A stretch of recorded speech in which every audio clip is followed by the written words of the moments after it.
Hello et bienvenue dans Amulette Podcast, saison 2. Je suis Valérie Djoumessi et je suis entrepreneuse depuis quelques années maintenant. Je suis la directrice artistique du groupe familial Upgrade qui est géré par les Djooms. Je suis coach en développement personnel autour de la créativité, du style, de l'image et je suis également formatrice.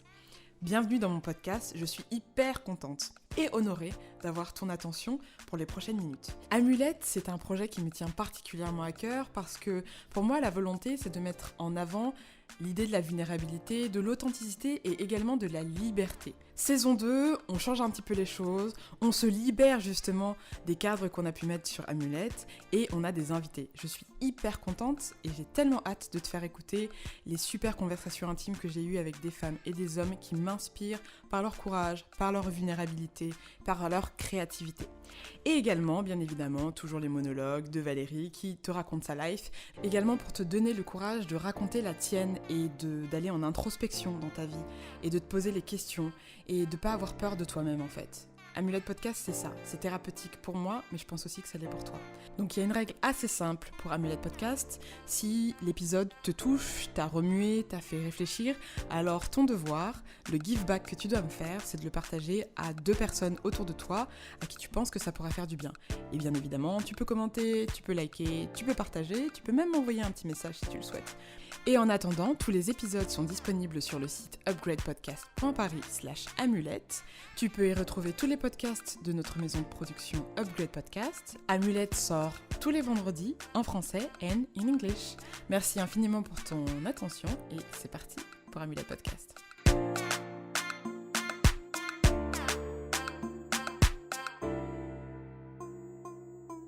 Ok, trop cool, trop contente. Bah écoutez, bienvenue, parce que j'allais te parler à toi, mais j'allais complètement zapper les personnes qui nous écoutent. Donc bienvenue à tous et à toutes dans ce nouvel épisode d'Amulette Podcast, saison 2. Je suis hyper contente de vous avoir avec moi, même honorée d'avoir votre attention, parce que c'est très précieux.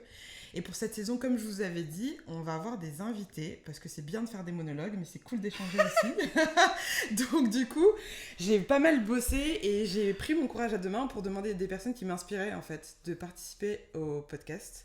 Et une des personnes qui me tenait particulièrement à cœur, c'est Maïwa, qui est une nana extraordinaire. Ah, vraiment, gentil, on se connaît pas encore, mais juste, le travail que tu as fait, moi, il m'a chamboulé et on va en parler. Donc Maïwa, merci beaucoup d'être là, d'avoir pris du temps et tout. Vraiment, j'apprécie. Merci Valérie. Et puis, on est dans un cadre hallucinant, c'est super beau. C'est familial, c'est chaleureux. Merci. Moi, je t'en prie. Est-ce que tu peux, pour les personnes qui ne te connaissent pas, te présenter qui es-tu en ce moment ? Ouais, c'est toujours la question. Qui es-tu ? Qui suis-je ? Bon, moi, qui suis-je ? Je passe mon temps à me poser la question. Donc, c'est ça, la personne que je suis. C'est une personne qui passe son temps à se poser cette question et à cheminer dessus. Et de ce cheminement, se produisent ou se créent des œuvres. Et donc, je viens de finir mon 2e long métrage documentaire. Je suis en train d'écrire un bouquin. Et pendant 10 ans, en fait, j'ai tenu un blog sur lequel j'ai fait beaucoup de portraits de gens. Au départ, j'avais un questionnement sur la beauté des femmes et pourquoi elles se faisaient belles, qu'est-ce qui se cachait derrière cette quête. Et qu'est-ce que je projetais sur elles, parce que chacune a sa propre quête et a sa manière d'y répondre, ou pas d'ailleurs. Mais moi, j'avais besoin de comprendre ce qui se cachait derrière ça. Et puis en fait, un pas après l'autre, j'ai répondu à mes questionnements. Et puis ma caméra m'a posé devant d'autres profils, d'autres quêtes artistiques, culinaires, l'idée du partage, de la transmission. Et puis cette idée de beauté, en fait, elle a émergé. Comment dire ? C'est devenu une galerie de la beauté des gens en général. Donc c'était à la fin, ils montraient rien du tout en fait. Ils faisaient une tarte pour leurs mômes et c'était tout. Et en fait, c'était tout. C'était magnifique. Ça vibrait. Moi, j'avais un sens de la connexion avec eux en les filmant. Et c'est un truc qui était très nouveau pour moi. Moi je travaille seule, je suis quelqu'un de très très solitaire et le fait de filmer m'a permis de me connecter aux gens Et c'était ça que j'étais venue chercher. Et puis en fait, devant la caméra, à un moment donné, ma mère est passée, mes enfants sont passés et ma grand-mère est passée. Et en fait, ma communauté m'a remonté un message vachement fort en me disant mais en fait, t'es prête pour un long. Lance-toi, quoi. On croit en toi, lance-toi. Donc, j'ai été entourée de vachement d'amour. Ça me fait... ça me fait le poil de dire ça, mais... et voilà, j'ai une communauté hyper bienveillante qui m'a fait dire ah ouais, tiens, je pourrais passer à du long. Et donc en même temps, on ramenait ma grand-mère du Vietnam. Ma mère m'a dit mais prends la caméra, on va documenter ce retour. Sauf qu'évidemment, on n'avait aucune idée de ce qui allait nous attendre. Et ce processus s'est mis en marche malgré nous. Tu vois, de manière super magique et super tragique en même temps. Et donc ça nous a mis en face d'une douleur qu'on n'imaginait pas du tout. Et du coup, ça nous a embarqués dans des aventures incroyables que j'ai filmées, mais que j'ai montées surtout. Et le film a mis 6 années à se faire. Parce qu'il en fallait pas moins pour gérer, pour accepter, pour oser regarder. C'est ça. Moi, j'ai filmé pendant 3 ans et il m'a fallu au moins 1 an avant de regarder mes rushs. J'avais écrit une histoire qui correspondait pas à ce que j'avais filmé. Donc j'avais un désir, mais en fait ce désir était hyper toxique parce qu'il encadrait. C'était mettre des ronds dans des carrés, tu vois. Sauf qu'en fait, pour faire rentrer des ronds dans des carrés, tu dois rogner tes ronds et tu te dis, mais pourquoi faire en fait Et donc, il faut passer à un autre système, donc il faut détruire les carrés, il faut réinventer un système.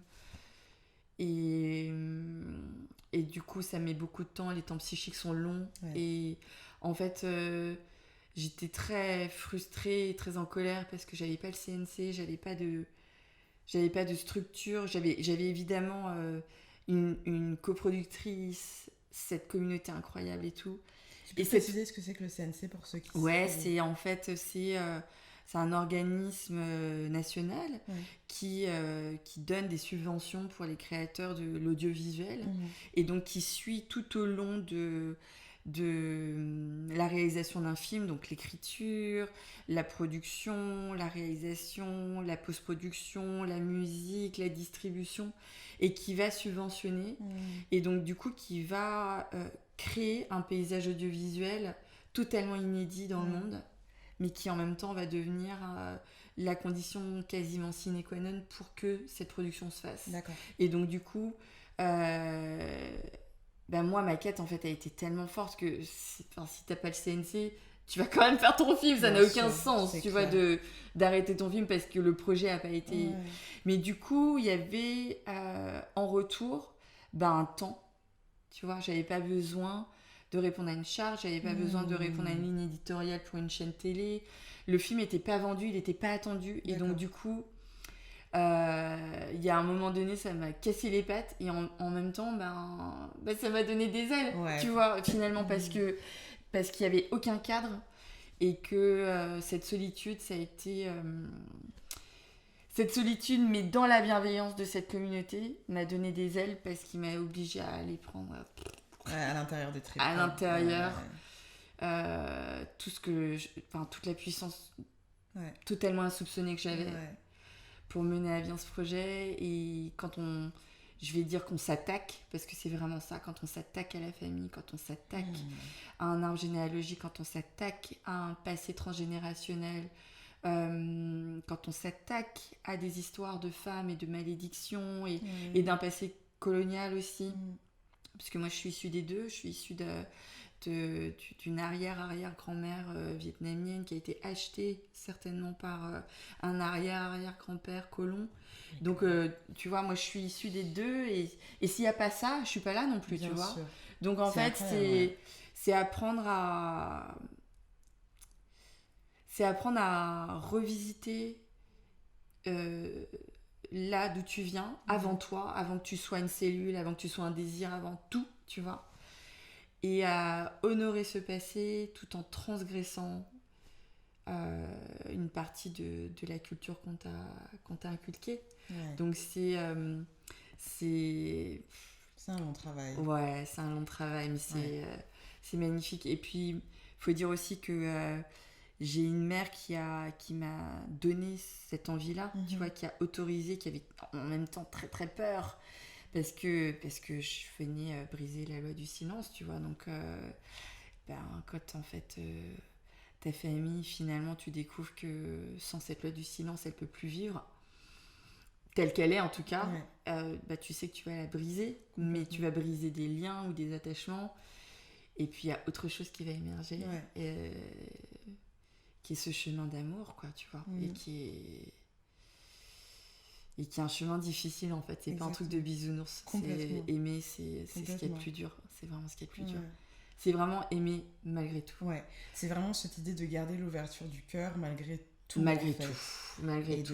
Et d'être toujours dans cet amour-là, qui en effet n'est pas un amour Disney, mais qui est un amour qui comprend, qui entend, qui a conscience. Ouais. Et ça...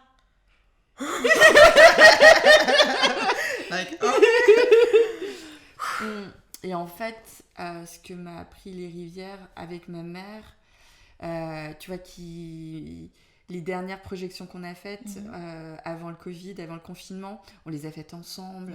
C'était... je te raconte pas, quoi. Déjà, quand tu vois le film seul... Tu pleures. Voilà. Dis-moi, j'ai passé ma soirée à pleurer. C'est une aventure. Quand tu le vois avec des amis, avec tes sœurs, avec ta mère, c'est une autre aventure. Quand tu le vois en salle, avec 120 personnes... L'énergie doit être incroyable. Mais c'est un truc de fou, parce que évidemment, il y a des gens qui sont pas réceptifs, c'est normal. Mais pour les gens qui sont réceptifs et qui sont en connexion tout d'un coup avec d'autres gens qui sont réceptifs, tu vois, la lumière s'allume. Enfin, déjà, il n'y a personne qui bouge pendant le générique. Tu vois, les gens, ils bougent pas pendant le générique, quoi. Ils doivent se déposer et tout. Et les lumières se rallument et on est beaucoup, beaucoup dans la salle. Tu vois, il n'y a pas juste les 120 personnes. Il y a beaucoup, beaucoup de gens. Beaucoup de gens. Carrément. Et c'est hyper beau. Et du coup, quand ma mère vient avec moi, on est main dans la main. Moi, je vais pleurer parce que c'est un truc... pour tout, enfin vraiment ce film, je le dédie à tous les gens qui galèrent en famille parce qu'en fait c'est la norme de galérer en famille, c'est la norme d'être tiraillé, c'est la norme de vouloir faire en sorte que ça fonctionne, c'est la norme de se taire pour qu'on puisse passer le Noël à peu près normalement, tu vois, ça va ? Ça va très bien. Je suis hyper émue et c'est ok. Et c'est ok. Et en fait, quand j'arrive dans la salle et que maman arrive dans la salle et qu'on est main dans la main, on sait d'où on vient. Et les gens savent d'où on vient et ils savent d'où ils viennent aussi, tu vois. Et il y a un truc de fou où, en fait, tout d'un coup, il y a le temps présent, mais qui est rebasculé avec le passé, avec plein de passés différents.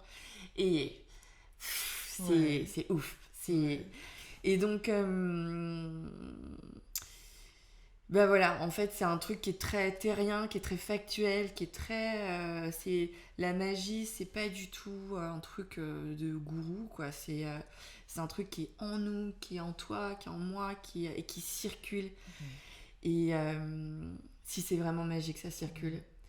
Et voilà, et donc les rivières, ça s'est toujours appelé les rivières, tu vois.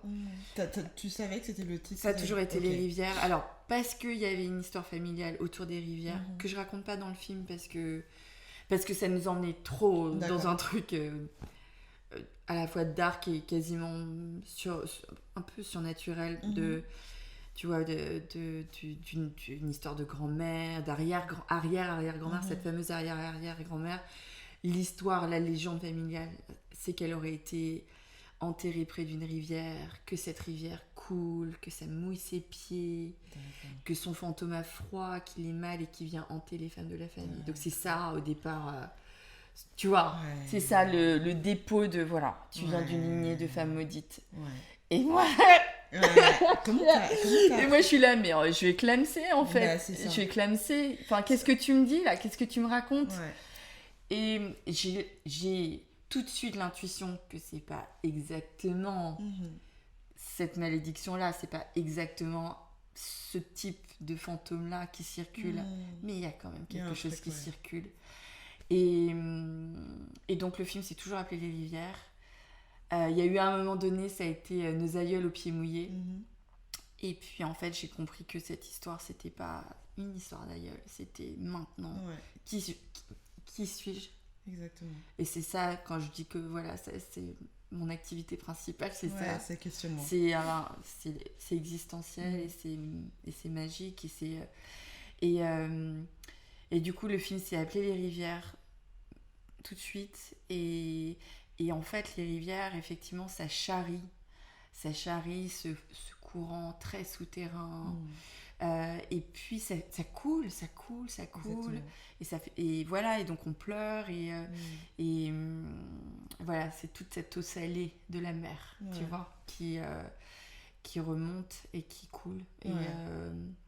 Et ce processus était un processus de liquéfaction, de liquider les résistances, de liquider les douleurs, de liquider les conflits. Et il y a toujours des conflits, hein. Bien sûr. Et ça s'arrête jamais, ça s'arrête jamais d'être en colère, ça s'arrête jamais d'avoir peur, ça s'arrête jamais, mais c'est liquide. Donc ça circule et puis ça peut se transmuter, Exactement. et puis ça peut couler, et puis ça peut passer, et puis c'est nécessaire aussi, je pense. Je suis pas certaine que... Bien sûr. D'avoir une... Enfin, je n'imagine déjà pas une famille ou des relations où il n'y a pas ce type de friction ou de... Enfin, tu vois, de facto, des personnes, en fait, peuvent connecter, mais vont avoir des manières de voir le monde complètement différentes. Et c'est ça qui est enrichissant. C'est quand tu arrives à être dans l'acceptation aussi de l'autre. Même quand tu dis, non, mais franchement, tu penses bizarrement quand même comme personne. Mais moi, ce qui m'a profondément touchée, bon, le film déjà m'a bouleversée, mais vraiment parce que j'étais dans un travail... d'arbre générationnel, mais depuis un petit bout de temps. Et puis j'avais une deadline où j'ai participé au podcast Passé Recomposé, je sais pas si tu connais. Voilà, qui traite en fait des grands-parents. Tu racontes l'histoire des grands-parents et tout. Et en fait, Mélie, si tu m'écoutes, je l'ai vachement traîné parce qu'en fait c'était très difficile pour moi de me pencher sur ces questions-là. C'est dur, parce que ça me nécessitait aussi d'aller poser des questions, etc., à d'autres personnes. Donc, enfin... la loi du silence, c'est la norme. Lourd. C'est la norme. Et qui est pas, tu vois, la loi du silence, genre, qui est nécessairement tais-toi. Non, c'est un truc, c'est déjà, ça peut être ça. C'est ça. Mais évidemment, c'est juste un truc de peur de prendre sa place, parce que ça peut déranger. Et en fait, c'est vrai. Tu prends ta place, ça dérange. Mais en fait, c'est universel. Et complètement. C'est universel parce qu'en fait, si t'es deux et qu'il y a une troisième personne, en fait, c'est une révolution. Donc, faut faire de la place. Exactement. Quatrième, faut faire de la place. Et puis quand tu fais de la place, tu dois sortir de ta propre vie. C'est désagréable, c'est inconfortable. Mais c'était bien avant, mais pourquoi elle parle trop, pourquoi elle pose trop de questions Elle va dire ça, on dit pas ça. Et alors, ce que j'ai adoré dans ton podcast La Matrescence, c'était ce truc de... En fait, il y en a marre de cette loi du silence qui sert les défunts, en fait, et qui n'est pas dans un engagement et dans un soutien... Pas dans un amour, parce que c'est pas, je pense pas qu'il n'y ait pas d'amour, mais ce truc de, ok, ce sont les vivants et les générations futures qui sont... Non, mais cette loyauté, elle est impérative, elle est primordiale, parce que effectivement, cette loi du silence, elle sert les défunts et elle sert la structure en place. C'est ça qui maintient la structure. Donc quand tu dis, en fait, ta structure, elle est maintenue, si et seulement s'il y a du silence, déjà, tu te dis... C'est chaud. Est-ce que je vais perpétuer ça ? Du coup, tu choisis qui t'es et le cheminement que tu veux prendre. Et rien que ça, en fait, déjà, c'est intéressant de te dire, ok, c'est quoi que j'ai brisé, en fait, en parlant et rien que ça, déjà, c'est, je trouve, tout un cheminement. Et puis après, tu te rends compte que cette structure, elle est perpétuée pas par les enfants, tu vois, elle est perpétuée par les anciens, parce qu'ils doivent aussi, tu vois, c'est ce qu'on leur a demandé de faire, de perpétuer, surtout sur des populations immigrées, tu vois, où la loyauté par rapport à ta culture qui t'a fait naître et le pays que tu as fui, tu vois, cette loyauté, elle est liée à la culpabilité, elle est liée... Donc c'est super fort. Donc une fois que tu as compris ça et que tu décides que cette loyauté, tu vas la dédier à toi, déjà, en fait, tu te rends compte que c'est une transgression de fou. Complètement. Qu'est-ce que tu vois, et puis vers tes enfants, là, c'est déjà moins questionnable, tu vois. Tu dis, bon, moi, j'ai une énergie limitée. Ma vie sur cette terre, dans cette forme-là, elle est limitée. Et donc, en fait, je vais devoir faire des choix. Et faire le choix de ses enfants, c'est totalement ok. Enfin, sociétalement, culturellement, ça passe. Bon, et surtout pour une mère, tu vois, qui va dire, bon, bah, moi, voilà, ma loyauté, mon énergie, elle est dédiée vers mes enfants, ça passe. Mais elle est dédiée vers moi. C'est Surtout que t'es une femme, qui te prends-tu ? Ouais. Du coup, bah voilà, quand tu transgresses, qu'est-ce que tu transgresses ? Et quand tu continues d'aimer, en fait, voilà, c'est danser sur ces deux pieds-là. Continuer d'aimer et transgresser. Ouais, c'est ça. C'est assez... C'est bouleversant. Enfin, moi, je considère que, tu vois, c'est des choses qui devraient être apprises à l'école, ça. Bien sûr. Et comprendre ta lignée, comprendre ce qui s'est passé, comprendre qui sont tes parents pour leur pardonner, pour Bien accepter, sûr. pour se rappeler qu'ils ont fait du mieux qu'ils ont pu avec ce qu'ils avaient. Et que...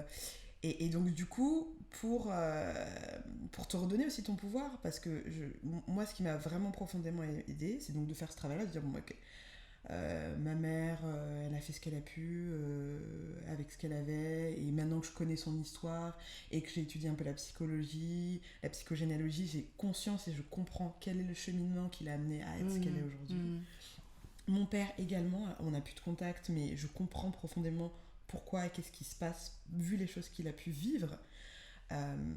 Et donc maintenant, comment est-ce que je fais moi pour rassurer, donner de l'amour inconditionnel à une petite fille qui en a profondément besoin. Et donc là, des exercices de respiration, des exercices de méditation très profonds m'ont permis de reconstituer en fait mes parents. Et d'avoir cette amour. Tu veux dire en tant que personne ou en tant que rôle ? C'est pas vraiment des personnes, c'est plus ce rôle. En fait, quand je suis dans cet état méditatif, notamment de respiratoire, j'ai des voix qui me disent les choses dont j'ai besoin. Ma fille de 5 ans a besoin. Et en fait, ça me manque totalement. Et donc, ça laisse aussi la possibilité à mes parents d'être. Je ne suis plus en mode oui, mais il a fait ci, il a fait ça. Enfin, ils sont plus des rôles. Ouais. Parce qu'en fait, je pense qu'on ignore totalement à quel point on ne connaît pas nos parents. Et en fait, on a... Alors, peut-être, je sais pas, c'est une hypothèse, mais peut-être que c'est exacerbé par les familles mononucléaires. Mais en fait, ton père et ta mère, c'est ton monde, quoi, quand t'es enfant. C'est ton monde. Et donc, ils sont que des humains. Et ils peuvent pas assurer ça, tu vois. Puis après, t'arrives à l'école, bon, voilà, t'es instruit, mais t'es pas éduqué, c'est pas pareil. Et 2 personnes, c'est pas assez pour éduquer un enfant. Il faut un village. Voilà, il faut un village pour éduquer un enfant et en faire un adulte. Et donc, ce qu'on se traîne, mais c'est la folie. Et en fait, quand tu deviens adulte, je trouve que c'est vraiment le moment où tu t'autorises à rencontrer ton père et ta mère tels qu'ils sont et non pas tels que tu aurais voulu qu'ils soient. Et tu les autorises, et en les autorisant, en fait, c'est le meilleur moyen pour qu'ils redeviennent ton père et ta mère. Finalement, tu vois complètement. C'est que des balanciers, des effets de balancier comme ça. Et en étant toi-même, tu redeviens mécaniquement la fille de tes parents et tu reprends ta place. Mais ça doit être beau, tes états méditatifs. C'est... en fait, je l'ai fait là, depuis le mois de septembre, quotidiennement, parce qu'il y avait tellement de... Tu sais, parfois dans la vie, mais... Même là, avec tout ce qui se passe, cette anxiété qui est là, en fait. Elle est là. C'est-à-dire qu'on est tous tellement anxieux, ou il y a tellement de gens qui sont anxieux, que ça crée quelque chose. Bien sûr. Et je me suis dit... Et en fait, il y a un truc qui m'a vraiment marqué, c'est la mort de Chadwick Boseman, l'acteur de Black Panther. Quand j'ai appris ça... ça m'a mis à terre. En fait, déjà, ça m'a mis à terre, et je n'avais pas conscience que cette chose-là pourrait me mettre à terre, parce que déjà je n'arrivais même pas, je connaissais même pas son nom en entier, c'est pour te dire. Et je me suis dit non mais là en fait ça va pas, c'est-à-dire que je me suis effondrée comme si j'avais perdu mon père, tu vois. Et là tu t'es dit non en fait c'est pas ça. Il y a un truc. Et donc je me suis dit ok, là il va falloir que tu fais tes respirations, tu vas essayer de voir ce qui se passe. Et en effet il y avait une énorme projection en fait sur cet acteur qui a représenté le super-héros africain qui vient sauver, qui est un bonhomme noir qui est là, qui laisse la place aux femmes, tu vois. Et c'était comme si c'était la mort finalement de cet espoir qui venait en plus s'ajouter à des morts visibles qu'on voit aux États-Unis, qu'on voit en France, d'hommes noirs, tu vois. Donc ça a été genre... ça m'a... Et je me suis dit, alors là en fait, en termes de vibration, là on est... Tu descends aux abysses. Donc il va falloir trouver un moyen de remonter et d'arriver à comprendre qu'est-ce qui se passe vraiment. Qu'est-ce que tu as projeté sur ce type finalement, qui n'est qu'un homme et qui avait ces trucs à gérer, tu vois. Et qu'est-ce que donc ce que tu projettes chez quelqu'un que tu n'as pas mis en toi. Donc d'être ta propre super-héroïne et tu vois le truc de Wakanda Forever. Enfin vraiment de les incarner toi-même, tu vois. Et donc voilà, c'est à partir de ce moment-là que je me suis remise vraiment à faire cet exercice parce que sinon je tenais pas. Et en fait ça a changé ma vie. Vraiment. Ouais, vraiment. Genre je suis transformée quoi. Mais disons que c'est beau quand t'as... Alors moi c'est très très rare qu'en méditation je tombe dans des états méditatifs comme ça. Moi la méditation souvent c'est je pense les yeux fermés. Donc mais j'ai un cerveau qui tourne tout le temps, c'est un peu fatigant, je suis très très cérébrale donc moi il me faut d'autres moyens pour descendre, mais le montage en était un.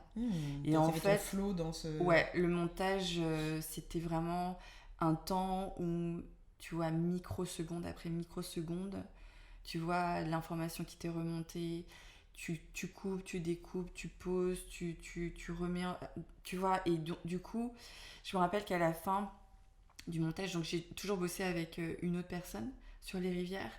Et à chaque fois, c'était un homme qui était le monteur et moi, j'étais à côté pour être en dialogue, en fait. Mais... et à la fin, en fait, j'ai bossé seule et je me rappelle, il était tout triste, tu vois, mon monteur, parce que il voulait finir le projet. Ouais, bien sûr. Et je disais, je comprends, et je comprends que tu sois triste et même en colère, tu vois, parce que ça se fait pas, tu vois, de retirer un projet si proche de la fin. Mais là, je peux plus t'expliquer ce que je veux. Je peux plus parce qu'en fait, je ne sais pas ce que je veux. Ouais, tu fais sauf, exactement. Et en fait, c'était ça, en fait. Quand j'étais devant la table de montage, mais c'est vraiment mon utérus, quoi. Tu vois, c'était vraiment les réactions de l'utérus qui savait c'était là, c'est pas là, il manque ci, nan, nan. Et tu vois, ce que tu dis, tu vois, un truc à l'intérieur qui sait, quoi. Et c'est limpide. Mais évidemment, pour l'entendre, la fameuse petite voix, faut beaucoup de silence. Et le montage, ça m'a apporté ça. Donc en fait, t'arrives à trouver ton bliss, ton moment où t'es dans l'instant présent et tu es juste. Et ça... c'est le feu. C'est vraiment le feu. C'est la folie. Parce qu'en fait, parce que c'est une chose de savoir intellectuellement que le passé est passé et le futur n'est pas encore arrivé, machin, mais de le vivre, de l'expérimenter et de sentir cette paix intérieure que tu peux atteindre. Ce silence. Et donc, de savoir que, en fait, tout au long, il y avait cette voix qui disait... Et donc, donc ce bliss, en fait, là, il est... Enfin, pour moi, c'est ça aussi le sens de la vie, c'est d'arriver à trouver ces moments où t'es bien avec toi-même et tu te rends compte. Je faisais justement la méditation ce matin et je me disais, enfin la voix me disait, en fait t'es la preuve vivante que l'abondance elle existe en fait. Tu la cherches et tout. Bah oui, tu la cherches toujours alors qu'elle est déjà là. Et c'est ce que je te disais pour la beauté tout à l'heure. Tu vois, quand j'ai commencé le blog, je cherchais la beauté, je filmais tout parce que on sait jamais, parce que tu vois, et en fait, à un moment donné, t'es là, mais en fait, il y en a abondance de la beauté. Et elle a pas besoin de toi, en fait, pour exister. Ça m'a tout de suite calmée. Il y a abondance, Il y a abondance. Et le travail que t'as fait, justement, pour en parler sur la beauté, du coup, qu'est-ce que ça a eu comme impact sur ta propre beauté et ton acceptation de ta propre beauté ? Bon, alors moi, c'est un petit peu différent parce que je me suis toujours trouvée belle. D'accord, ok. Mais d'une manière qui était très extérieure. C'est-à-dire que... pour moi, la belle femme, c'était ma mère.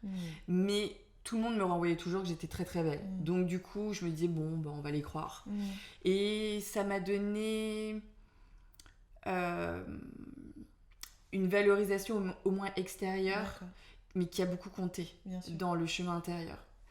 Et justement, avec le travail du blog, ça s'est rentré à l'intérieur, ce truc. C'est rentré à l'intérieur. Parfois, je la perds de vue. Parfois, c'est assez... Voilà. Mais moi, mon gros danger, c'est pas trop de perdre le sens du fait que je sois belle. C'est plutôt ça, tu vois. Tu vois, ce chemin-là. La connexion. c'est là que je suis en danger. Donc, et puis du coup, mes montages, ça se ressent tout de suite. Ouais. Et là, pendant l'été, j'ai fini de monter la deuxième version de mon deuxième film. Je sais pas si tu l'as vu. Non, tu l'as pas vu. Je savais même pas. Ah oui, Ouais. j'ai fait un deuxième film avec mon chéri qui est D'accord. thérapeute et qui fait des cercles d'hommes depuis 25 ans. Oh, je suis trop fan. Et donc, ce sont des hommes qui viennent en groupe une semaine sur deux, certains depuis 20 ans, tu vois. Wow. Donc en fait, ils ont une connaissance d'eux-mêmes, de leur Ouais. cœur, de leur âme, qui est incroyable. Ouais. Et en fait, après MeToo, je lui ai dit non mais Jerry, en fait, tu peux pas garder ça pour toi. Faut transmettre ça. Et ça n'a aucun sens en fait que tu continues en one by one ou en one with eight. Faut que ça, ce savoir, se soit diffusé. Et en fait, il avait ses propres résistances évidemment. Et puis, ce sont des groupes d'hommes, donc je pouvais pas les filmer. Parce que en fait, tu vois, ma présence altérerait de facto ce qu'ils font et ce qu'ils traversent.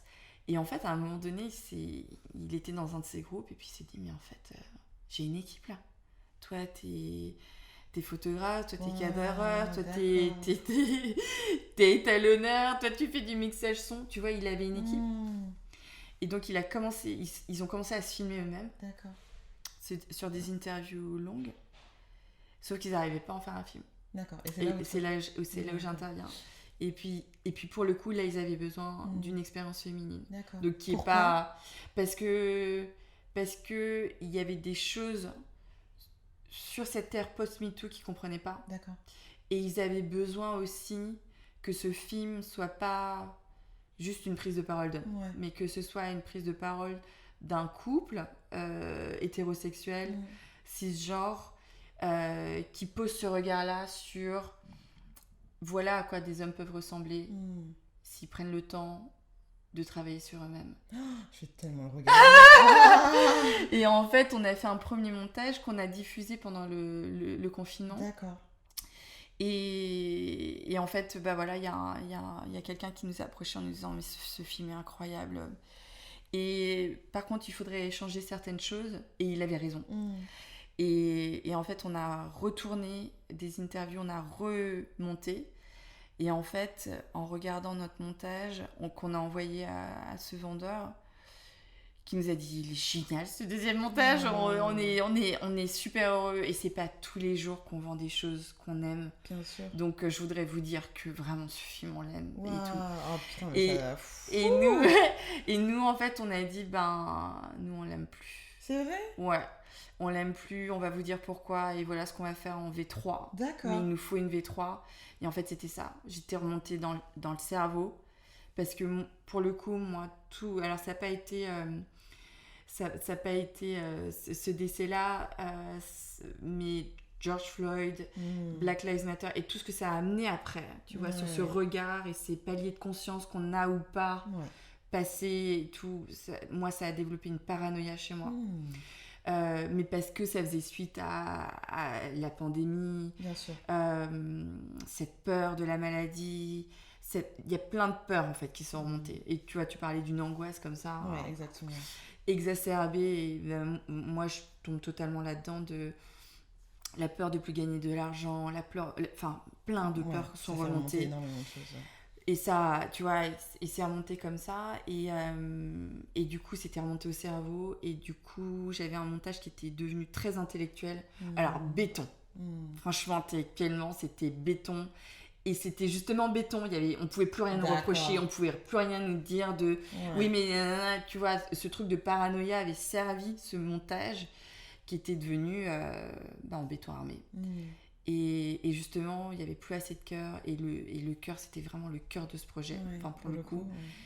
Et le cœur et le ventre et on avait perdu. Et du coup... et en fait, du coup, c'est très simple de dire même à quelqu'un qui dit « Mais votre film, il est canon, là ». Une fois que t'es reconnecté, c'est très simple de lui dire « Bah non, il est pas canon du tout, mec. Toi, tu le trouves canon, mais je vais te dire pourquoi, en fait, on n'y est pas. Et on va retravailler dessus. Et en fait, la personne, elle a un cœur aussi, elle a un ventre aussi. Et en fait, ça lui parle. Et elle dit « Bah Bah oui, évidemment. Et puis, du coup, on est en train de bosser sur la V3. Okay. Ouais. Top, j'ai trop hâte. Ouais. Ah bah j'ai hâte de te le montrer. Ouais, non, franchement... Il va être beau. Franchement, c'est...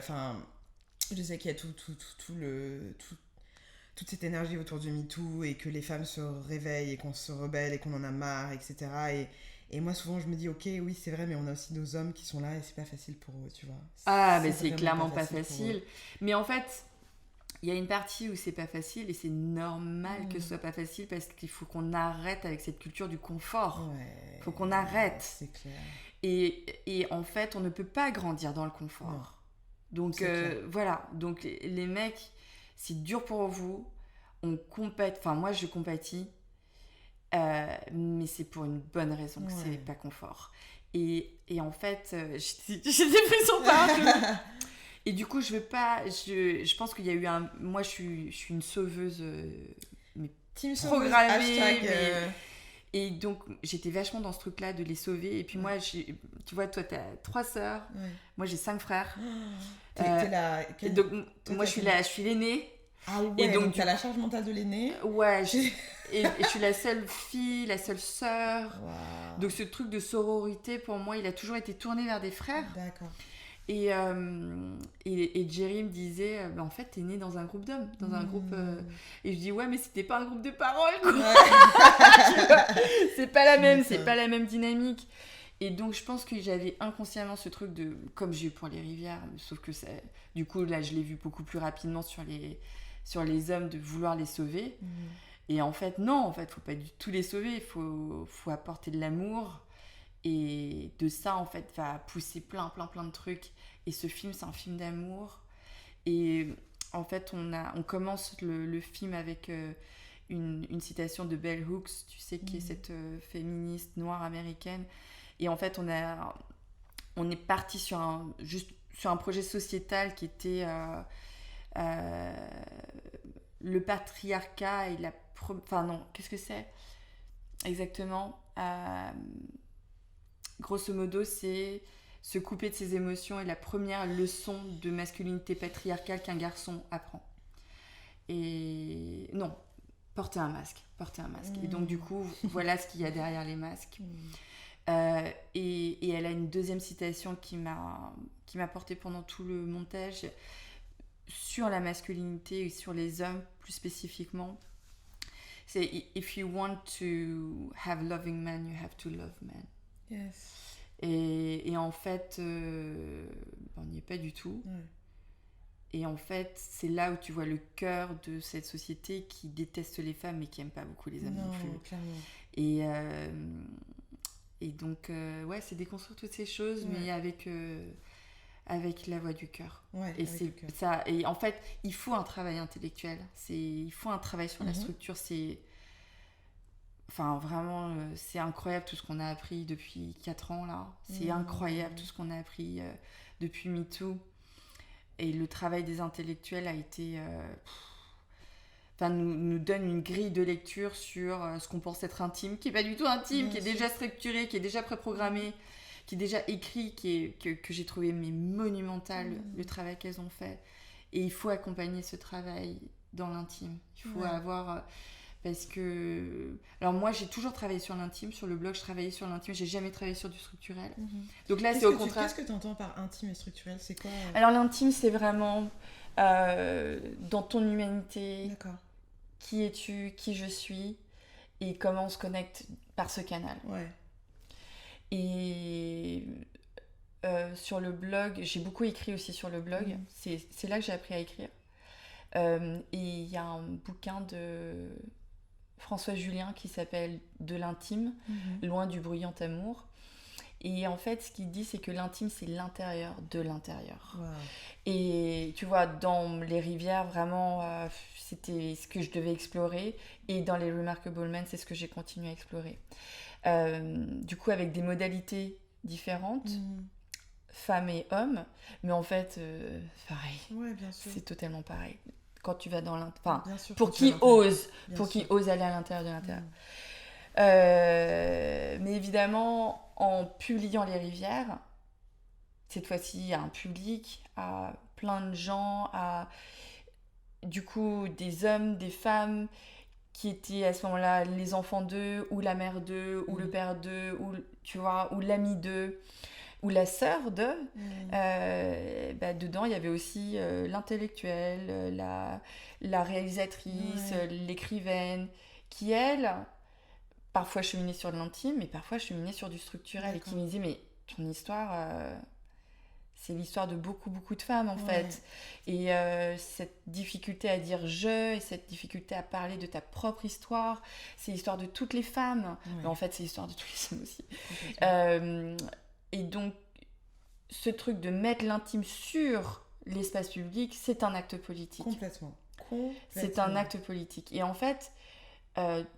en publiant sur l'intime, moi j'ai eu beaucoup de gens, de femmes. Moi, le blog, il est lu à 90% par des femmes, et mon Instagram, sur lequel je m'exprime beaucoup aujourd'hui, enfin, moins, mais beaucoup quand même, c'est 90% de femmes aussi. C'est une volonté ou ça se fait Non, ça s'est fait comme ça. Et tu vois, moi qui ai évolué qu'avec des frères, c'était... Voilà, j'avais un cheminement à faire.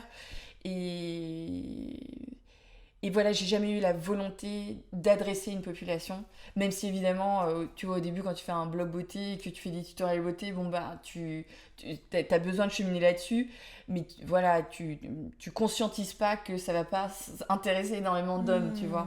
Mais c'est ce qui s'est passé, et puis après, les questionnements que j'avais étaient beaucoup, beaucoup autour de qui est la femme en moi. Donc voilà, je pense qu'il y a beaucoup de femmes qui sont en cheminement sur qui est la femme en elles.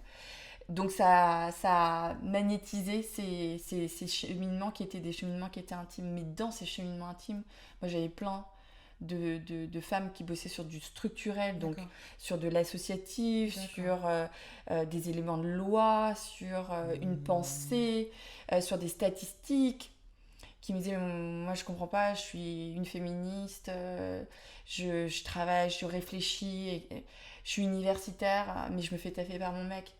Comment c'est possible? Et en fait, vraiment, l'un n'est pas l'ennemi de l'autre. Un cheminement sur l'intime n'est pas du tout l'ennemi d'un cheminement sur le structurel. Et inversement. Et vous devez faire les deux. Ouais, je pense que c'est... C'est ça, en fait. C'est toujours dans le spectre. Et je pense que du coup, dans les cultures orientales, notamment bouddhistes, tout est dans le spectre. Tout est dans... Bon, alors tout le monde connaît le yin et le yang, où en plus l'énergie de l'un va être dans l'énergie de l'autre, c'est vraiment cette imbrication totale. Mais tout est dans ces spectres, et du coup, voilà, l'intime, le structurel ne peut pas se passer d'un questionnement intime et d'un cheminement sur l'intime, si vous voulez devenir souveraine. Et si vous voulez devenir souverain.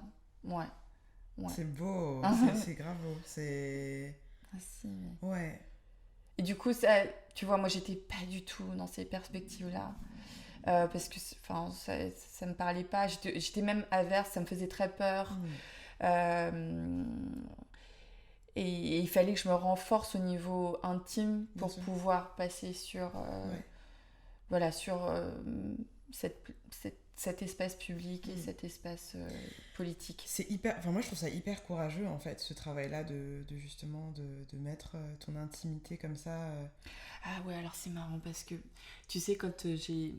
Enfin non, tu sais pas. Mais c'est sympa, tu vois. Quand j'ai... Moi, je suis... Donc voilà, enfant d'immigrés vietnamiens typique. Excellente en cours, tu ramènes 18, est-ce que quelqu'un a eu 20, tu ramènes 20, est-ce qu'il y avait des points bonus pour avoir 22, enfin tu vois. Donc, et ce truc de, voilà, vous avez la chance d'être en France, de pouvoir avoir accès à des études, vous devez passer des concours et être excellent. Et moi, je correspondais bien à ce profil-là, donc ça m'a pas brimée parce que j'étais une première de la classe. Et j'étais une enfant qui, quand elle s'ennuyait en cours, allait au premier rang pour poser plus de questions, tu vois. Tu vois, donc c'était... Donc ça, c'était très, très fort en moi. J'ai fait une école de commerce, j'ai fait une prépa HEC, j'ai fait une école de commerce. J'étais chez L'Oréal, tu vois. Donc, les rails, quoi, tu vois. Et en fait, pourquoi je te raconte ça Je te parlais de mettre l'intimité, de partir de ton intimité. Et en fait, au bout de 4 ans, j'ai démissionné. parce que ça faisait pas de sens pour moi pour la suite. Donc en fait, ça en a fait beaucoup, beaucoup, beaucoup durant ces 4 années, et dans cette espèce où tu te projettes, tu vois. Et puis en fait, à un moment donné, je fais, ça n'a pas de sens. Ça n'a pas de sens pour moi. Je peux pas continuer. Et beaucoup de gens me disaient ça. Oh, c'est hyper courageux de quitter L'Oréal et tout. Et je leur disais, mais non, ça se joue pas là. C'est une nécessité, c'est ça. Ça se joue pas là du tout. Je pense que c'est courageux de, je sais pas moi, de sauter à l'élastique quand t'as peur du vertige. D'accord. Ça, c'est courageux parce que t'as peur et tu le traverses quand même. Et c'était pas ça. C'était pas ça, c'était ça. C'était une nécessité. Et sur les rivières, la peur, elle est arrivée après. D'accord. Et c'est marrant. En fait, la peur... En fait, non. La peur, elle était tout le temps là, mais c'était pas du tout conscient. Il y avait ce truc de nécessité. C'était vraiment ça ou mourir. C'était ça ou mourir. Donc, bah, c'était ça. Je connais la vie. Et à un moment donné, j'ai senti ce flot de peur.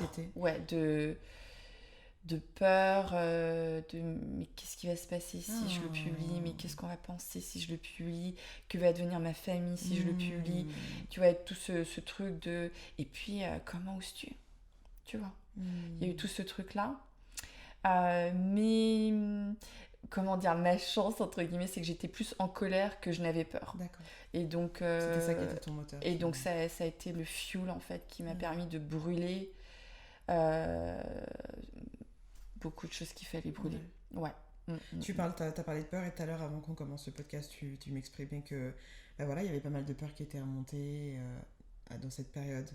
Est-ce qu'il y a des choses que tu voudrais partager par rapport à ça? Parce que la peur est un de mes sujets favoris. Genre, je fais en sorte que la peur soit ma meilleure amie, pas une meuf qui vient me tyranniser et me dire tu vas mourir en enfer parce que tout le monde pense que t'es une merde et qu'ils veulent tous te tuer.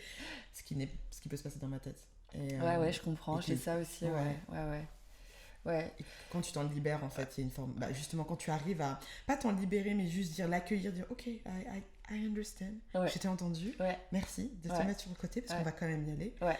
C'est hyper libérateur, mais attends, il faut le faire à chaque... C'est pas genre tu le fais une fois, tu dis c'est bon, c'est genre à chaque fois, il faut te dire allez, on refait le même process. Déjà, tu fais le même process et puis la vague, elle est de plus en plus grande, c'est surtout ça. C'est surtout ça, parce qu'en fait, à chaque fois que tu passes un palier, le palier, il est passé, donc en fait... une fois que tu as appris à dialoguer avec quelqu'un et que tu vois que t'es pas mort, t'as plus peur de ça. Donc, et donc la vague elle est de plus en plus grande, donc la peur elle est aussi de plus en plus grande. Donc c'est pas du tout ce qu'on... Pour moi, dans mon cheminement, c'est pas du tout ce qu'on imagine de plus t'avances et plus... non, en fait, plus t'avances et plus c'est dur. Jusqu'à ce que tu meurs. C'est ça, non, mais c'est ça. Mais c'est beau. Et alors, moi, pour décrire la peur, est-ce que tu as vu Premier Contact? Non, j'ai pas vu. Bon. Donc, c'est un film de Villeneuve sur des extraterrestres qui arrivent sur la Terre, sur 5 points différents de la Terre. D'accord. Alors, moi, je suis pas du tout science-fiction. Vraiment, ça m'intéresse pas du tout. Je fais du documentaire, tu vois ce que je veux dire. Donc, vraiment, la science-fiction, ça m'intéresse pas du tout. Mais là, en fait, je sais pas, ça m'a happée. Et alors, déjà, tu rentres dans la linguistique parce que ils arrivent sur 5 points différents de la Terre et donc on appelle les linguistes pour essayer de former une pensée qui formerait une langue qui permettrait un premier contact avec les extraterrestres. Et donc tu rentres déjà dans c'est quoi la linguistique et tout, c'est fascinant. Et il y a, je crois qu'elle s'appelle Laura, donc qui est une linguiste éminente américaine, et elle doit essayer de comprendre comment rentrer en contact avec les extraterrestres. Et tu as ce premier passage où elle va avoir ce premier contact. Et donc, elle est dans son casque, elle est comme ça, elle marche comme ça et tout. Elle marche à la verticale, la meuf, tu vois. Le couloir, il fait 400 km, elle marche à la verticale. Et cette scène dure, je sais pas combien de temps ça dure, mais tu as l'impression que ça dure 10 minutes. Et en fait, tu l'entends respirer dans son casque. Et elle avance. Et en fait, tu sens que tout son corps est traversé par la peur, que tout son être est traversé par la peur, mais elle y va quand même. Et c'est ça pour moi, avoir peur en conscience. j'en avais parlé avec Angelo sur son podcast à lui, Balance ta peur, parce que du coup, c'est un peu sa chair, tu vois, ça. Et en fait, on dit tout le temps, faut plus avoir peur et tout, mais c'est pas du tout ça, en fait. On apprend à traverser la peur. Et en fait, c'est une aventure incroyable. C'est une aventure incroyable. Et moi, là, je sors d'un gros cycle où j'ai eu peur de tout. À la fin, j'avais peur de tout. J'avais peur de tout. Et en fait, j'apprends à voir comment... En fait, pour moi, c'est apprendre à reconnaître les manifestations qui te sont personnelles. Donc, par exemple, pour la colère, moi, j'ai beaucoup de pensées obsessionnelles. Mais comment elle a pu faire ci, comment il a pu dire ça, et j'aurais dû dire ci, et puis ça tourne, et ça tourne. Et ça s'auto-alimente, et c'est... Pour s'extirper de cette roue-là, ça demande du monkey mind, là, ça... Donc, mais du coup, j'ai appris à au moins l'identifier plus rapidement. Pour la peur, je viens de comprendre un truc, c'est que je peux plus rien créer. Je peux plus rien créer parce que je suis coupée de mon amour. Et tu vois, il y a... Ça, complètement. Et tu vois, et j'aime plus en fait. J'aime plus. J'aime plus. Et c'est Marianne Williamson qui parle de ça. Et moi, ça m'a aidée en fait. Parce que quand j'aime plus... alors, il y a après plusieurs modalités. Je peux m'effondrer. D'accord. Donc, tu vois, sur une discussion, je m'effondre totalement. Et il n'y a plus personne. Et je pleure. Et en fait, j'entends même plus ce qu'on me dit. Tu vois, je suis partie. Je suis effondrée. Soit il y a le overthinking de qu'est-ce qu'il va en penser. Mais si je dis ça...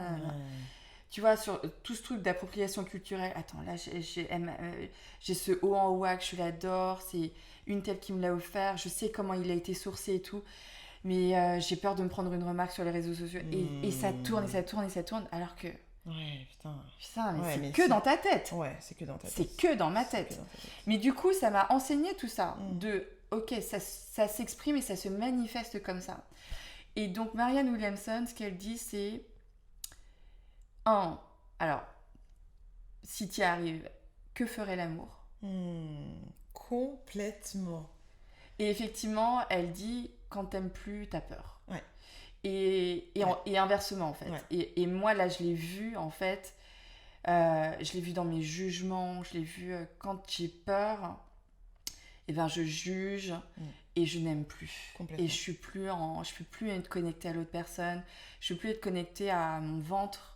Et donc voilà, mental. Et du coup, ce qui me sauve, c'est que je vois que je peux plus créer. Donc et ça, donc du coup, pour moi, je vois tout de suite en fait. Qu'il y a un truc. Et pendant le Covid, c'était assez simple parce que tu pouvais la placer sur... tu vois, ma grand-mère, elle est morte en début de confinement. Donc, tu vois, ce truc de la mort, quand même, qui était juste énorme. Et c'était pas seulement peur de mourir, parce que j'avais pas trop peur de mourir. Mais c'était la peur de tuer quelqu'un. D'accord. Tu vois, c'était... Attends, si tu tousses trop près... Et tu vois, le déconfinement, horrible. On dit, la menace est toujours là, mais vous pouvez vous déconfiner. Sortez. T'es là-bas. Ok, donc en fait, la responsabilité... Elle est à moi. Donc si je parle trop près à ma mère et que je lui pose qu'elle dessus, je peux la tuer. Donc c'était, tu vois, le système de croyance dans lequel j'étais, c'était celui-là. Donc tu vois, c'était quand même... fatigant, hein. C'est hyper fatigant. C'est du lourd quand même. Et quand t'as ce boulet, voilà. Et puis après, il y a eu Black Lives Matter. Il y a eu un questionnement de fond qu'il fallait avoir, etc. Mais tout ce truc de paranoïa chez moi s'est développé. Et du coup, il n'y avait plus cette peur de mourir, il n'y avait plus cette peur de tuer quelqu'un, mais ça s'était reporté. Et donc, du coup, voilà. Alors, je ne dis pas que j'en suis sortie, mais il y a un gros truc là où... vraiment, littéralement, ces derniers jours, il y a un truc qui est remonté où la joie est revenue, c'est cool. la gratitude est revenue. Et ça aussi, je sais maintenant quand je ressens plus de gratitude, quand c'est jamais assez, quand, évidemment, heureusement, au moins il y a ça, tu vois. Une forme de cynisme aussi, je trouve. Bien sûr, de cynisme. Alors moi, pour le coup, je suis pas trop quelqu'un de cynique, mais je suis quelqu'un qui peut être très cassante. D'accord. Moi, non. Et du coup, la personne en face, elle est dévastée. Alors que t'aurais pu t'y prendre autrement. Et c'est vraiment ce truc de j'aime plus. J'aime plus. La peur, je suis d'accord, la peur et l'amour sont les faces d'une même pièce en fait, et tu choisis. Ouais. Et c'est vrai que c'est difficile dans des situations où tu te sens en danger, où tu te sens en insécurité, de choisir l'amour. Moi maintenant, la voix que j'active du coup dans mes respirations, elle est là aussi pour me dire, quand tu as des conversations cruciales ou des situations qui sont vraiment inconfortantes, de me dire, garde, laisse ton cœur ouvert. Ouais, laisse ton cœur ouvert. Laisse ton cœur ouvert. Et genre, je suis là, et ok, sois ancré. Genre, oublie pas, en fait, t'es en sécurité. Genre, t'es connecté à tes ancêtres, t'es connecté à... Enfin, qu'est-ce que tu veux qui t'arrive, tu vois. Et tu disais que c'était les deux faces de la même pièce. Ouais. Et moi, dans mon cas, je sais pas toujours retourner la pièce. Enfin, vraiment, ça m'arrive hyper souvent, tu vois, où je fais, je peux pas là. Ouais. Je peux pas aimer. Mais en même temps, c'est Et en okay, même temps, hein. par contre, je peux dire, là, j'ai peur, en fait. Ouais. Là, j'ai peur. Et du coup, ça t'appartient, et du coup, tu projettes pas sur ton môme, tu projettes pas sur la personne qui est en face de toi. Au moins, c'est circonscrit. Ouais.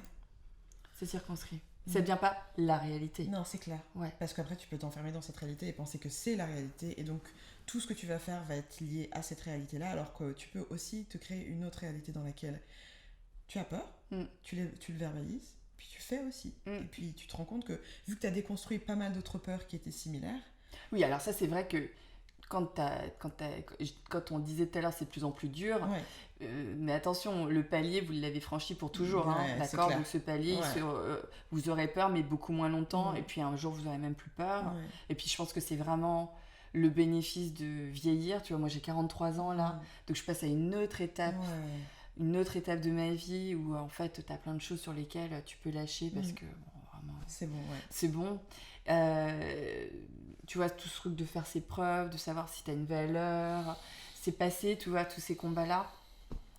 Et donc, t'es de plus en plus léger. Donc, tu vois, je dirais pas que mon corps est en décomposition parce que j'ai 43 ans, mais tu vois, je vais plutôt être sur un déclin. Et ben, cette désincarnation, elle va aussi avec plus de légèreté, plus de mobilité, plus de souplesse. C'est pas mal. Ouais, c'est top. Et enfin, je te connais pas plus que ça, mais je trouve que tu dégages ça en fait. Moi, je trouve que pour moi, la vulnérabilité, c'est une des plus grandes forces. C'est vraiment une des plus grandes forces et c'est une de mes valeurs. Enfin, tu vois, genre, ok, la liberté et la vulnérabilité. On est là, on est ensemble, on est humain, on fait ce qu'on peut et on se laisse espace d'être. Et je trouve que dans toutes les choses que j'ai écoutées de toi, même dans l'acte de faire ce film-là, qui était une nécessité, je l'ai bien compris, se dégage une telle force et un tel ancrage. Et pour moi, l'ancrage, c'est pas genre, oui, je sais tout, c'est genre, en fait, même si ça va ici, je sais revenir, en fait. Je m'appelle Fleur de Bambou, hein. Voilà. Donc, et ouais, je trouve que tu dégages ça et c'est hyper inspirant. Moi, ça m'inspire profondément. Non, vraiment. Et c'est pour ça que j'ai tanné mes soeurs en disant, regardez ce film, et elles vont le voir, et elles vont dire, on aurait dû regarder avant. Oui, je vous avais dit de regarder le film avant. Je vous avais dit, vous n'écoutez pas, voilà ce que ça fait. Mais tu vois, sur les rivières, excuse-moi, je t'ai coupé. Vas-y. Ouais. Sur les rivières, tu sais, j'ai eu pour moi, ça a été un gros cheminement de le partager. Pas parce que, est-ce que je vais avoir le courage de mettre cette histoire intime sur la place publique, mais pourquoi faire ? Tu pensais que ça servait pas, ça je me disais, mais ça va intéresser qui ? Et tu vois, en disant ça, je me disais, mais ça sont des petits doigts de Gremlins, en fait. Complètement. Et j'aimerais adresser ce message à toutes les femmes ou tous les hommes qui, parfois, se sentent pas puissants ou ont cette petite voix qui dit comment oserais-tu, à quoi ça sert, pour qui est-ce que tu te prends et tout. J'étais en retraite.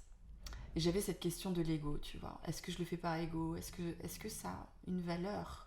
Mais qui n'est pas une valeur marchande, qui n'est pas une valeur, tu vois, pécuniaire. Est-ce que ça a une valeur, une aura ?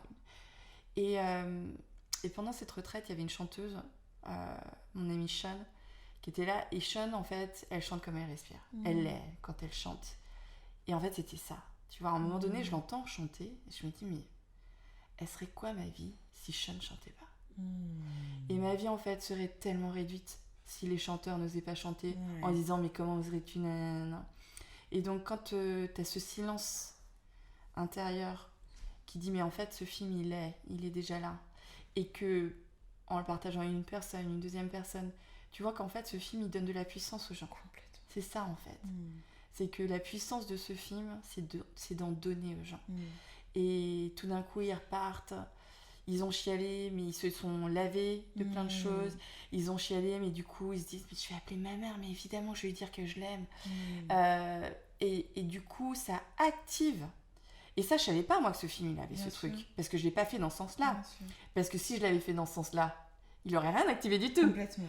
Tu vois. Et donc voilà, croyez en vous, mais effectivement faites ce cheminement sur l'ego de savoir quand est-ce qu'il y a ce silence intérieur qui s'installe, de cette justesse, quoi. Et ça va venir, en fait. Ça va se déposer quand ce sera juste. Et il n'y aura pas d'agitation, il n'y aura pas de... Non, c'est clair. Et moi, parce que je pense qu'on est dans un monde qui est très yang, tu vois, où faut... Et effectivement, tu vois, mon film, il n'a pas été distribué et tout ça. Peut-être parce que j'ai pas eu cette énergie, tu vois. Aline Afanoukoé, elle adore les rivières, elle m'a dit mais il faut y aller avec les dents, Maï. T'as pas compris, meuf.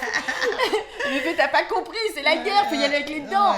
Je dis mais j'ai des dents, mais je vais pas les utiliser pour ça. Et du coup, bah effectivement, il a pas été distribué, bah effectivement, mais c'est autre chose. Ouais, moi je trouve que c'est autre chose. Enfin, bon, après c'est peut-être un peu le truc du mythe et tout, mais j'aime bien l'idée du secret, enfin pas du secret d'initié, mais tu sais, c'est un truc que tu te passes en initié, et je trouve quand même qu'il faudrait, enfin, idéalement, si tout le monde pouvait le voir, genre ça serait génial. Et en même temps, il y a ce petit charme de... Tu devrais regarder, tiens, j'ai un truc à regarde ça, tu vois. Ah oui. Ce truc un peu, tu sais, de magique, je sais pas, il y a... Bon, après, c'est ça. Non, mais après ce qui est beau, tu vois... On va vraiment conclure cette émission. Oui, il faut qu'on conclue, c'est clair. C'est clair. Il y a un mois, je reçois un mail d'une femme à Tokyo qui a fait la transcription complète du film en japonais. Waouh. Et attends, je vais pas pleurer, mais peut-être si je pleure, c'est pas grave. Elle me dit, donc tu vois, je reçois le truc, 23 pages de retranscription et tout. Et si tu veux, je me sens honorée, je suis heureuse pour elle aussi, tu vois, et je suis heureuse pour moi, et je me dis mais ce film il est fou. Où est-ce que tu vas avoir un truc comme ça qui suscite une telle réaction chez quelqu'un, chez une personne, mais ça suffit en fait, tu vois. Et je lui dis enfin merci du fond du cœur, mais est-ce que je peux te demander encore un autre service, parce qu'en fait je peux rien en faire. Parce que c'est un fichier Word, et que est-ce que tu aimerais en faire un fichier de sous-titrage. Et tu vois, sous-titrage, c'est hyper long. Donc c'est image par image, tu dois ouvrir une bande, mettre ton texte dedans qui correspond exactement. C'est très très long, sur 1h30, 1h35 de film, c'est très très long, c'est un travail de fond. Elle me dit mais évidemment, bien sûr, là j'ai du temps, de toute façon c'est confinement, je vais le faire et tout. Elle revient une semaine après avec le truc. Et puis après, elle revient une semaine après avec un changement. Là... Et puis, elle me pose des questions aussi, parce que oui, en japonais, ça ne veut pas dire oui, le même oui qu'en français.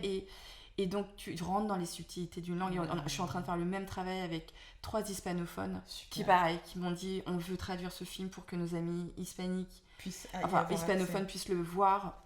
Et en fait, tu vois, le film, il circule avec cette énergie d'amour. Et cette femme japonaise, elle m'a dit un truc incroyable, parce que je lui disais, mais enfin, tu vois, j'ai pas de mots, et merci du fond du cœur. Et elle m'a dit, mais pas du tout. Enfin, merci à toi aussi, mais au Japon, les femmes, elles n'ont même plus les mots pour exprimer leur expérience, pour dire leur expérience. Et ce film, je veux qu'il a les mots. Bien sûr. Et en fait, si je reviens à ta question du départ, qui suis-je ? Et ben voilà, c'est ça en fait, c'est développer une vie et une expérience humaine qui laisse des mots pour des femmes qui les ont perdues en chemin, et pour des générations et des générations, sur certaines cultures et au Japon, en fait, elle me dit, mais les femmes, elles sont brisées, elles savent même plus qui elles sont, en fait. Parce qu'elles ont plus de mère, elles ont plus de mots, elles ont plus d'affection. Et elles deviennent juste un rôle de femme, qui évidemment... Tout petit, et ça m'a tellement... Tu vois et je reçois des messages de Colombie, de Madagascar, de Nouvelle-Calédonie. C'est ça la beauté, en fait, de suivre en fait, son instinct et cette nécessité de survie. Et souvent, je pense qu'on a tous en nous cette nécessité qui est là à un moment donné de faire quelque chose.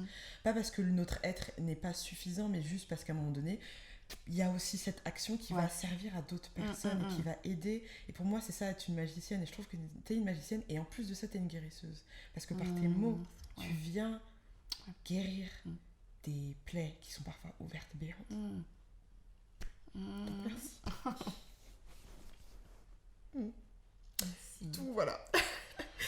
Merci. Merci infiniment. Vraiment, je suis hyper honorée. Et moi, ça me donne le courage de vraiment continuer à libérer la parole dans ma famille parce qu'il y a vraiment besoin. Beaucoup trop de souffrance et de non-dit. Et je sais que c'est pas propre à moi, Valérie. Je sais que c'est dans beaucoup de familles qui ont été brisées par la colonisation, par l'histoire. Et je le prends de ma responsabilité aussi de faire ce travail. Donc, merci.